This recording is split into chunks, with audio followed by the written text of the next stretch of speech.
Hello guys! Hello Taurus! Welcome dito sa aking channel.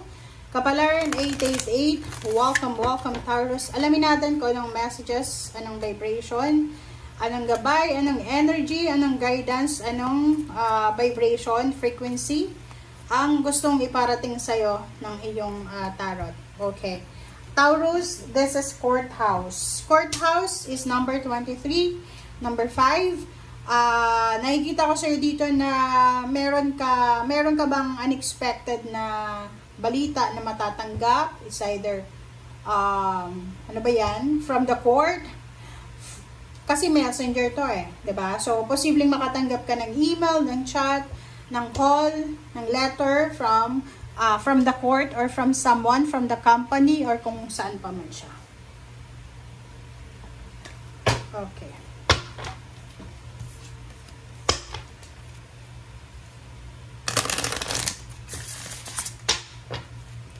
Or parang sinasabi sa'yo dyan ng barahan na may kailangan kang ayusin na government papers. It's either NBI, police clearance, mga barangay clearance, or birth certificate, mga SSS, ganito.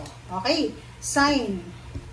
Okay, sign, if you're looking for a sign, here it is. Okay, so kung naghahanap ka daw, Taurus, ng senyales, ng sign, ng symbols, ng synchronicities, ibibigay yan sa'yo ng universe. So, you need to be careful, you need to be attentive sa kung anong message, kung ano, parang ganon yung energy mo Like, nag-aantay ka, gusto mong makipag-break, eto na yung sign sa'yo na ibibigay ng universe. Gusto mong mag-asawa na, gusto mo nang magpakasal, gusto mo nang mag-travel. So, this is the sign, okay?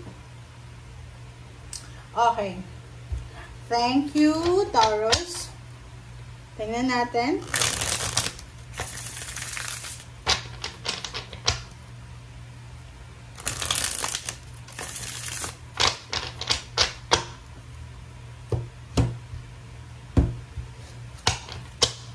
Okay. First card natin is Death card.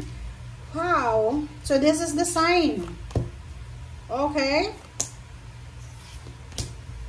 Okay. Okay.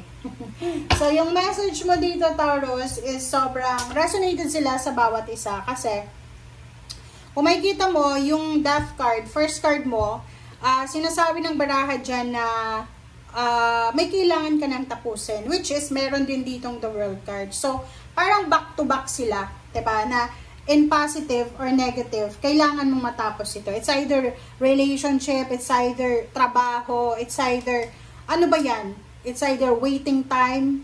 Kasi pagod na pagod ka na diba? Pagod na pagod ka nang ilaban siya. Maybe relationship yan, or maybe kaso.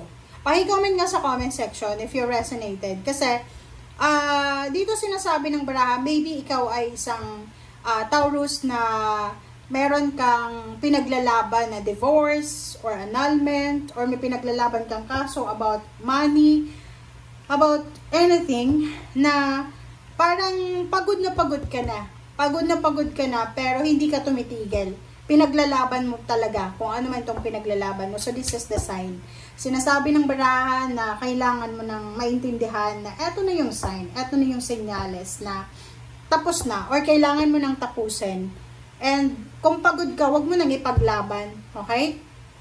And Six of Cups, sinasabi ng baraha sa'yo dito na wag ka nang mag-hold back sa past mo. Okay?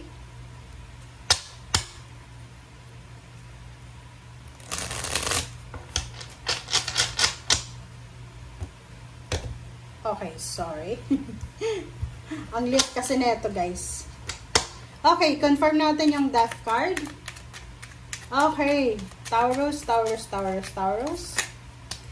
Okay, diba? Sinasabi ng baraha sa'yo dito na kailangan mo nang tapusin para makapagsimula ka na ng bagong buhay mo. Okay? Sinasabi kasi yung Death card is transformation siya.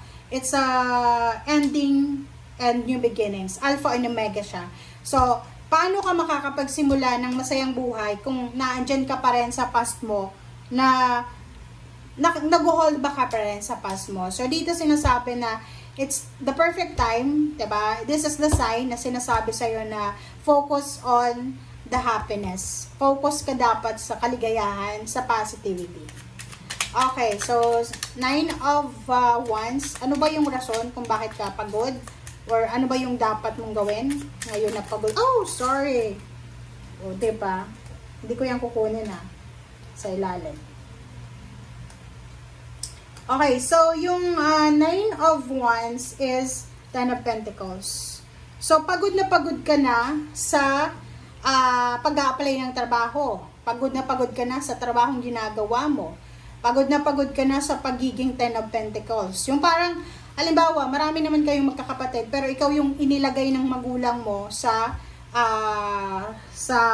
pagiging breadwinner, 'di ba? Ikaw yung nilagay ng lola mo at lolo mo sa ganyan. O dito sinasabi ng bara sa'yo na magpahinga, okay? Kailangan mo magpahinga kung pagod ka na, mental, emotional, financial, physical, magpahinga ka kasi may naghihintay sa'yo dito na isang malaking blessings financially na kailangan mong paghandaan. So, kung pagod ka ngayon, paano mo yan mapaghahandaan? Okay? 7 of Wands. Okay, 7 of Wands is 5 of Cups. So, nakikita ko sa'yo dito na huwag mo nang ipaglaban para hindi ka magsisi. Pero yung iba naman sa inyo dito, Taurus, sinasabi dito ng barahan na ipaglaban mo para hindi ka magsisi sa huli. Pero yung iba naman, sinasabi sa inyo na huwag mo nang ipaglaban. Okay? Kasi useless na siya. But, dalawa nga yun, diba?